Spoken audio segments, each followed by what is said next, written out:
Hello students, I'm Imani Sharma, your educator. I warmly welcome you all on yet another YouTube video, जिसमें in today's lecture we are going to move forward and solve certain questions जो कि आपकी 6 दिसंबर की जो English की shift थी, English literature specifically, उसमें से जो क्वेश्चंस वो पूछे गए थे. Right now I have made sure कि हम जितने भी क्वेश्चंस को प्रैक्टिस करें, I am segregating the questions for your sake, आप लोग के बेनिफिट के लिए, ताकि आप लोग को समझ में आ जाए that how questions are being asked, what questions are asked related to which particular topic. तो आज की क्लास में हम लिटरेरी थियोरी के क्वेश्चंस जो हैं उनके साथ केटर करेंगे. We'll try to understand that what questions were there, क्या पैटर्न रहा है, and certain miscellaneous topics would also be included in the same. Right? So without wasting any further time, let's just directly dive on to the very first question that we have here. Sharan Kumar Limbale argues that Dalit literature is unique because of what factors? You're supposed to read the question thoroughly. आप क्या कर सकते हैं, अपनी video को pause कर सकते हैं, and you need to make sure that आप क्वेश्चन को properly पढ़ें and then move forward by telling the answer. Playing pause यही आपका जो है इंटायर मोमेंटम क्रिएट होना चाहिए through the video. Also make sure that you are sitting up with your notebooks, ताकि आप लोग ये क्वेश्चंस को जो है with their correct answers and explanations जो मैं आप लोग को प्रोवाइड करूंगी, make sure you are noting these things down. Right. So पहला क्वेश्चन है कि शरण कुमार लिम्बले, जो कि एक वेरी प्रोमिनेंट दलित राइटर हैं, वो क्या कहते हैं कि दलित लिटरेचर यूनिक क्यों है, what is the main reason. So you will have to choose between the codes here that are given in these 4 options. Right. Right? So pause your video. The right answer to this question is option A. If we try to understand what is Dalit literature all about, you see that this brings out the Dalit reality which is liminal in time and space. जो दलित reality time and space में है, उसको it tries to bring forward and talk about it. Right? Then we see it has unique historical and ideological concerns. क्यों ideological या historical concerns क्यों है?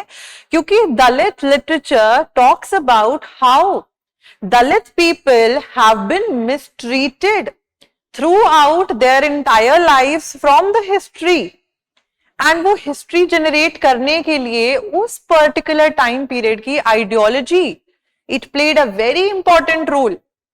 Right. So किसी भी टाइम में अगर हम मिशेल फूको की बात करते हैं, Foucault is one such person who says that whosoever comes in power slash knowledge के कॉन्सेप्ट की फूको बात करते हैं. तो जब पावर आती है, पावर के साथ जो नॉलेज स्प्रेड होती है, that is totally being the one जो कि पावरफुल इंसान, पावरफुल ग्रुप अपने हाथ में रखता है कि क्या नॉलेज स्प्रेड करनी है थ्रू डिस्कोर्सेस, क्या नहीं करनी है.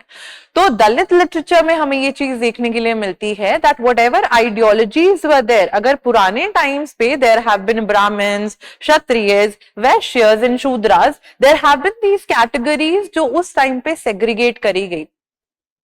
तो दलित लिटरेचर के अपने historical as well as ideological जो चीज लोगों को मेक बिलीव कराई जा रही है आइडियोलॉजिकली, उसमें भी उसकी रूट्स हैं. Right. This offers literary and cultural representations of the marginalized and dispossessed people. Because people, अगर हम देखते हैं, अगर हम ओम प्रकाश जी की we see that he has written Joothan. We see Mulk Raj Anand का वर्क अनटचेबल, लाखा की स्टोरी, लाखा एंड बाखा की story. Right. So we see that Dalit literature uniquely brings out what and how Dalit people have been presented in the field of literature, and also culturally as well. How a culture of a particular society, ये लोग जिनको marginalize कर दिया जाता है, जिनको dispossess कर दिया जाता है, how they are shown in the field of literature, how they are shown in the field of culture as well. Right. Brings out narratives and discourses of pity. नहीं, जितने भी दलित writers हैं, they say that we do not want you all to feel pitiful of our situation, क्योंकि हम जो writings लिख रहे हैं, they are full of protest. They are not full of हमें आपकी दया नहीं चाहिए, right? They are saying you can be the person who is looking at us critical stance के साथ with the protest and anger that we have in us rather than pity. It uses disrespectful and offensive language towards revered figures. No. So option A is the correct answer. Next question is, which of the following is true? True of Edward Said's work Orientalism. So read the question carefully. Read the question carefully. The right answer to this question is option D, that is B, C, D. Why? Because it was not published in the year 1979. Can any one of you tell me then when it was published? Because ये question बहुत predominantly आपके examination में पूछा गया है. Orientalism कौन से year में आया था? Please comment it down below. Right? So ये तो बिल्कुल नहीं है. 1979 में तो नहीं था. ठीक है? B क्यों कह रही हूं? Utilizes the concept of discursive formulation as argued by Foucault. Edward Said का ओरिएंटलिज्म जो वर्क है, it talks about how the westerners they project the eastern people in their works, in their culture, how the orient, that is how the west is presenting the eastern, that is the oxidant.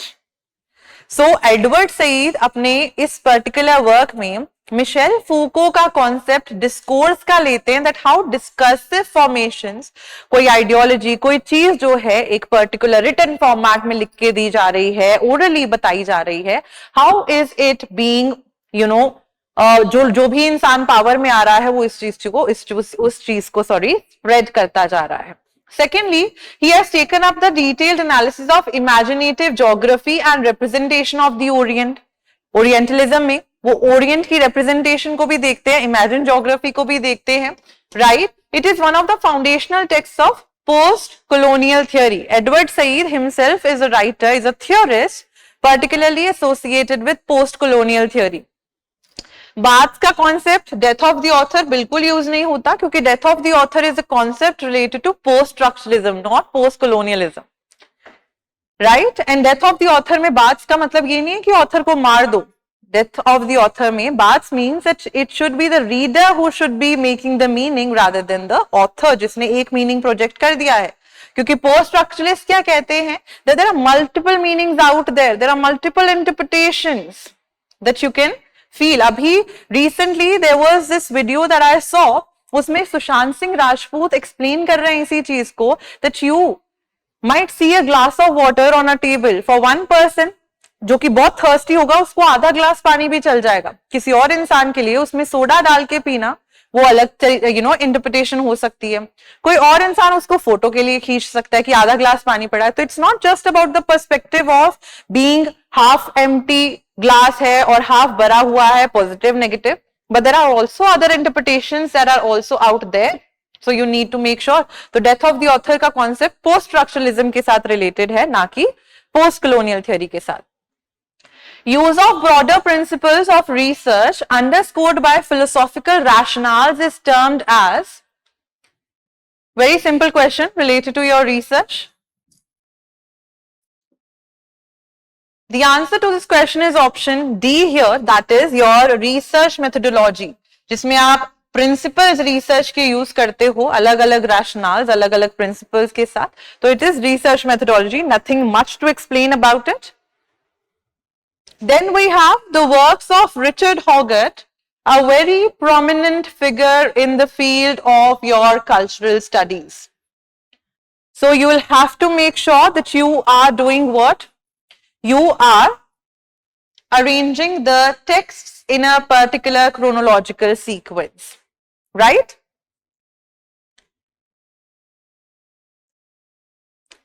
The right answer to this question is option D again, that is B, C, D, E, A. If we try to talk about the work, The Uses of Literacy, it is a very prominent work. It is considered to be the core text. तो आपका option D सही है, यानी कि 1, 2, then we have 3, 4 and 5. ठीक है? The uses of literacy cultural studies के foundational text में से एक है and it was one such work which was published in the year 1957. ठीक है, तो 3 टेक्स्ट आए थे which form the core texts of cultural studies. So you can let me know about that in the comment section below. 2 text और किन किन के हैं, राइट? एक तो रेमंड विलियम्स के हैं. Next we have is C, higher education demand and response. This one came in the year 1970. Then we have D, local habitation. This one came in the year 1987. 1987-88 के आसपास ये आया था. Then a sort of clowning 1988 में आया था ये particular work. And then we see the last work, that is An Imagined Life. This particular work came in the year 1993. Richard हॉगर्ट हो गए, स्टुअर्ट हॉल हो गए, रेमंड विलियम्स हो गए, इन सब के वर्क्स आप लोग एक जगह पे क्रोनोलॉजिकली इकट्ठा करके रखेंगे. You will revise the main text prior, right? So option D is the right answer here. 57, 70, then 87, 88 and then 93. Next question. Antonio Gramsci, who is a Marxist, उन्होंने एक वर्क लिखा था Prison Notebooks, right? It primarily deals with what? तो ग्रामसी जो थे इनको ना jail हो गई थी कुछ सालों के लिए, right? So he wrote a particular work named Prison Notebooks. नाम simply identify करने के लिए भी नेट में आया हुआ है. What does it talk about? What does it talk about? The answer to this question is option C. It talks about different sorts of philosophy, talks about culture, literature and the role of intellectuals. क्योंकि ग्रामसी जो है, कौन है ये? He is one of the Marxists that are there, right? He gives us a major terms such as he talks about subalterns, the people who are marginalized, जो concept Gayatri Chakravorty Spivak जो हैं आने वाले अपने works में लेके चलती हैं, such as can the subaltern speak?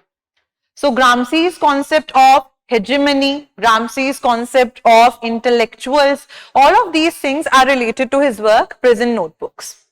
Then we move forward to the next question. 2 statements are given. A Room of One's Own is a feminist essay about women's education, exclusion and writing by Virginia Woolf, right? Then we have the second one. In Other Worlds is a collection of essays written by Edward Said on contemporary ideas such as psychoanalysis and social theory. Psychoanalysis and social theory.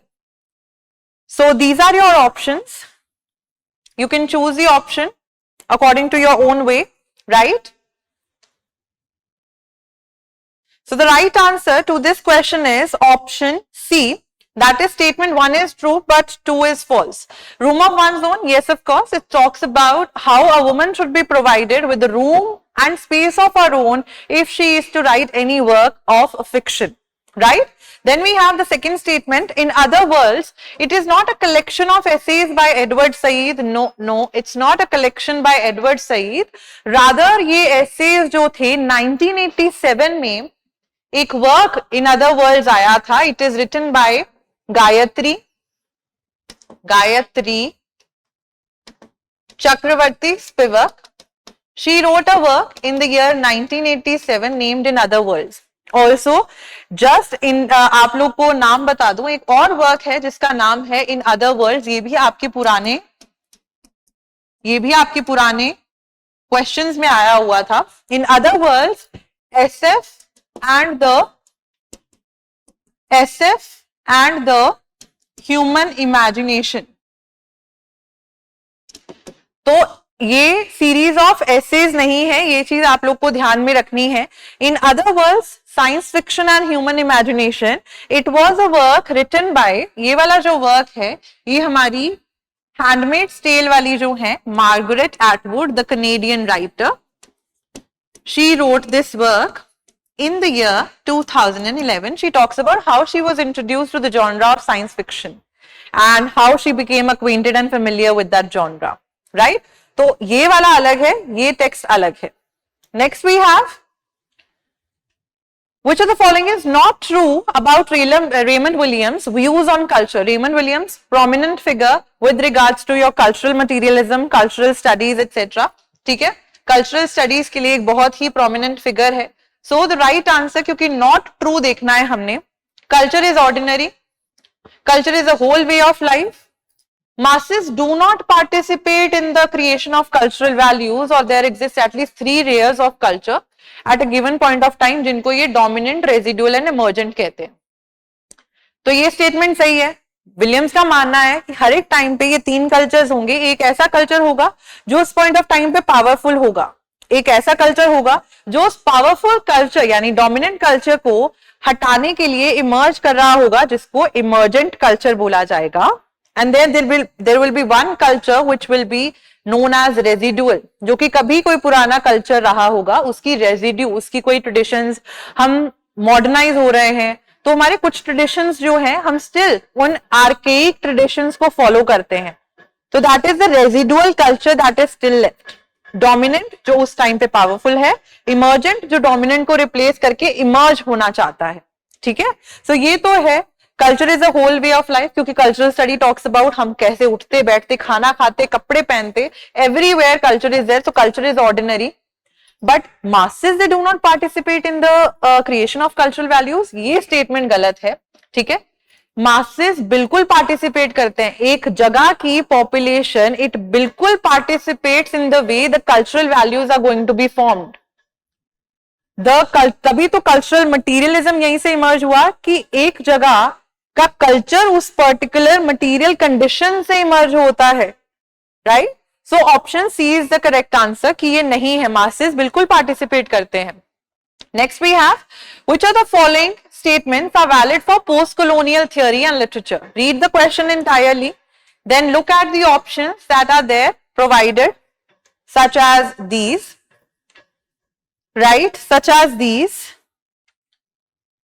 So the right answer to this question is option C, that is A, C and E. ये correct है with regards to our post-colonial theory. कैसे? I will tell you. Number 1 is abrogation, resistance and assertion from the basic post-colonial thought. यानी कि ये they form the basis of post-colonial thought. Abrogation क्या होती है? When you are going against any established colonial values. कोई एक country जो colonizers द्वारा rule की जा रही थी एक point of time पे, now it is going against them. Resistance. People, when they resist to the colonial thoughts, they are being colonized, and after the colonizer has left, they are fighting against the traditional values, they are fighting against the colonial values to make sure unki tradition bachi rahe.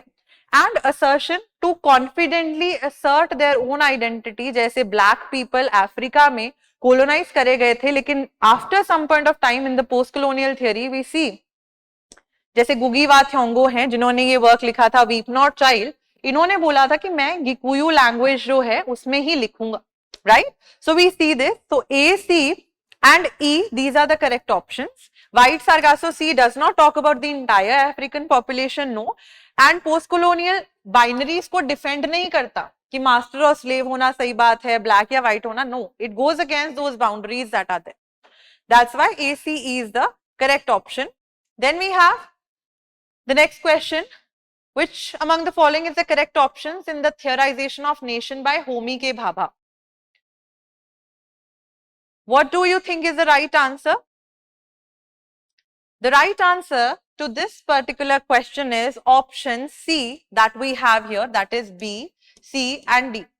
Homi के भाभा हमें अलग अलग तरीके की terms देते हैं, जैसे जिनमें से एक टर्म है हमारी एम्बिवलेंस.